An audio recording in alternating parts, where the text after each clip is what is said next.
Okay, so here's the deal. In 2019 in Las Vegas, there was 144 homicides, but in 2018, there was 216. Seems great, right? The thing is, those numbers are completely skewered, and I'm going to tell you why in a minute. We're going to talk about the homicide rate in the Las Vegas metropolitan area, give you some numbers, link you to an article so you guys can make some decisions. Now, my name is Steven. I'm not leaving Las Vegas. I'm a Vegas blogger. I'm here to bring you guys some facts and figures.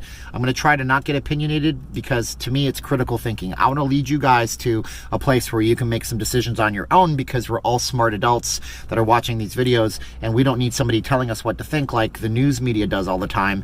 And if you like what I'm doing, make sure you like, share, subscribe. Tell me about what you think about these stats and figures. And also, if you want to support me, you can go ahead, click the Amazon link. They're forced to send me a few pennies if you buy something, or you can always send me a donation through Cash App, PayPal, or just send me an email. Tell me if I'm doing good or bad. For all I know, I'm doing bad.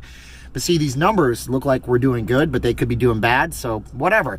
Now, 144 homicides in 2019. Hey, success, because the previous year we had 216. But what you have to remember is that 2018 had the worst year for homicides in the history of Las Vegas. Nobody knows why this is happening. By the way, YouTube will probably demonetize this video because I'm talking about something that's not pleasant.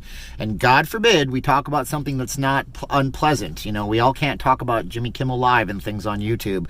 We all can't be doing, like, you know, funny cat videos. So the stats are looking better, but they were worse the year before. Now, of course, Joe Lombardo, the sheriff, he fired up his automatic back padding machine, and he's saying, I always said when you elected me sheriff that I'd make it a much safer place for you. And, you know, okay, granted, that is a thing, but we don't know why the numbers have dropped, and they're not giving much reason in this article. This article has a plethora of statistics, so let's talk about some statistics. Now, the whole entire thing is made up of the Las Vegas Metropolitan Police Department, which covers, as far as I understand it, Boulder City, Henderson, and Las Vegas. It also covers North Las Vegas.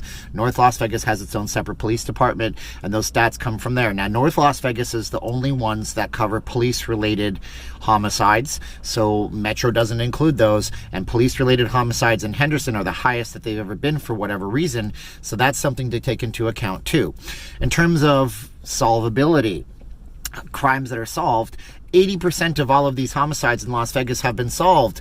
And you might say, that's awesome, Steven. I love to hear that they're solved. But I'm here to tell you that solved just means that they think they know who did it. That doesn't mean that they caught the person and the person's been prosecuted and the person's going to be sitting in a prison cell. That just means that they think they know who did it, or they do have the person in custody. But that is better, 80%, than the national average of 62% solvability for crimes nationwide. But then you have to take into account those nationwide FBI statistics. They're covering cities like Chicago and Los Angeles and New York City that are literally, in some cases, 9 times larger metropolitan areas than Las Vegas with 2 million people. And you look at New York with almost 18 million people, Chicago with 6 million people. So when you're talking about 12 to 9 times large sizes, it really skewers the numbers. And I'm not saying that's not a good thing, but I am saying that it's kind of a bogus thing, maybe, you tell me, to have the solvability just mean they think they know who did it. Because anybody can say that Bill did it, or Sally did it, or Mark did it. It doesn't mean that they did it. It just means that you have a good motive and you're pinning it on them, but you haven't caught them and you haven't prosecuted them. Metro had 109 homicides in 2019 versus 161 in 2018. So that's a marked improvement. And that's a good thing. And then we also have, again, North Las Vegas and every other little police department chiming in about that. And then we get to the actual crime, the worst zip codes. The worst zip codes in 2017, 18, and 19. The worst for overall homicide was 89030. Coincidentally, that's also the highest percentage of people in Las Vegas living below the poverty rate. And when you're living below the poverty rate, I guess that there's a whole bunch of different sets of circumstances that you have to deal with. I hope none of you guys are living below the poverty rate, because that's sad. And if you are, you know, I don't know what to tell you. Now, the best statistics for homicide were 89121 and 89122. These are the two with the lowest amount of homicides year in, year out. But it also happens to be that those are some of the nicer zip codes in town with the lowest amount of poverty rate, not the highest like 89030. So how do you summarize all of this data? Well, they're not telling us why those crime statistics dropped. And I would like to know why they think that they dropped. The article just looks at all the stats and data spat out by the police departments out here and gives us an overall picture of where we are at this point in time. But since more people moved into the valley last year than 2018 in the previous year, it's interesting enough to me to say that even though our population increased, the crime rates and the homicide decreased. But again, it's an outlier. It's like saying I'm from Calgary, Canada, which I am, and you know what? It was really hot this year. The average temperature in Calgary was 95 degrees for the summertime. I guess we're a hot city. And you say, well, yeah, that was 1 year. What's it been like the previous few years? And what's it going to be like the previous next few years? Because if in 2020 the homicide rate skyrockets, then that means that 2019 was a complete outlier where the homicide rate did drop for a little bit. And for the record, we're only on, what, the 4th day of January. And I think there has already been like 3 police involved shootings where they had to shoot a suspect. And I don't know if those led to homicide. I don't know if those led to deaths. But that's just an idea of how short we are into the year and how this stuff can definitely be an outlier versus a trend. Now, I hope it's a trend, obviously, because I live here. I'm going to have to find a new place to live, and heaven knows, I don't think I'm ever going to end up in 89030 because I think that is a zip code way up in North Las Vegas.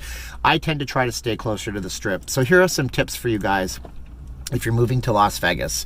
As a general, if this is the city of Las Vegas in a perfect square right here, and the Strip is in this area down here, and this is the Strip area right here, the crime is going to get better and worse. So if that's the Strip, this zone right here might have more crime. It just has to do a lot with the fact that you're closer to the center of the city, the housing is a little less glamorous, and people are living closer to where they might work in casinos. They don't have cars. They are in a worse off situation. As you move out to the city, we have different rings, and I've showed this in a video where I drove all the way out on Bonnieville, east, and drove through not great neighborhoods, and all of a sudden, boom, I'm in a great neighborhood.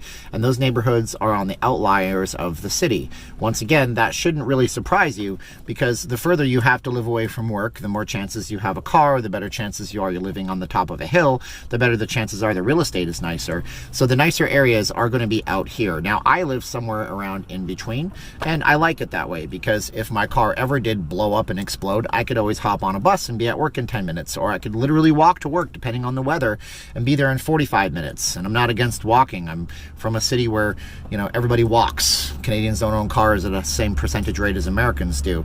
But if you're moving to Vegas, the tip is this: try to stay away from that central core. You also have downtown, which would be like this area up here, and you also have some really nice areas like Huntridge, and then they're right next to really not nice areas. So when you're doing your statistics and you're doing all of your research and you're going to buy a house or you're going to move to Las Vegas, look at the zip code you're looking to rent in or buy in, and then go on Google and type in, you know, crime rate blank and put in that zip code.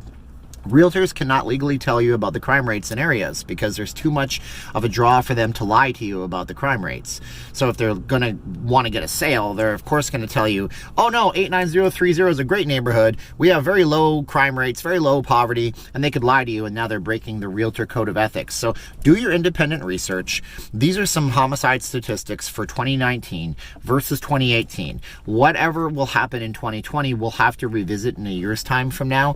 See if 2019 was an upwards positive trend, or if it was just an aberration, like just a blip on the radar. Just like I say, one summer's hot where I'm from doesn't make the city a hot place. It just means that we had a bunch of nice hot weather that year, and overall it's a cold place with one hot year. But again, if space aliens came down to Earth and they visited a place and all they saw was sub-Saharan Africa and they went back home and somebody said, how is Earth? They'd say, it's crazy. There's elephants and tigers and gazelles and giraffes running around all over Earth. And there's people living in these amazing straw huts. Meanwhile, they didn't go to Tokyo, Japan, where it looks like you're on the planet Mars from the future in an alternate dimension called Glipnorp or something like that, because that's a very different snapshot. So you have to look at the snapshot. Overall, this video here should show you guys what it was like previous to this last year that we just passed, and give you some food for thought, hopefully for what we might be on in the future. And maybe Sheriff Joe Lombardo is right. Maybe his automatic back padding machine will be fired up into the next year and the years forward. He'll win in a landslide. He really will clean up crime in town, just like those old detectives back in the 1940 kind of crime dramas that would go, I'm going to clean up the crime here, see? All of you guys are going to be in big trouble. You got to talk like an old-fashioned, old-timey actor when you do that kind of stuff too. Anyways, if you like this video, make sure you throw me a thumbs up. If you're just kind of browsing through, my name is Steven. I'm not leaving Las Vegas. I do Vegas videos for you guys. We do nice, slick documentaries, at least the best that I can do. I appreciate you guys. Make sure you head over to the Facebook group, Not Leaving Las Vegas. You guys can contact me directly there, or you can send me an email, or you can support me through the links below. I talk to you later. Every single one of you are awesome for watching. Thanks, guys. Bye-bye.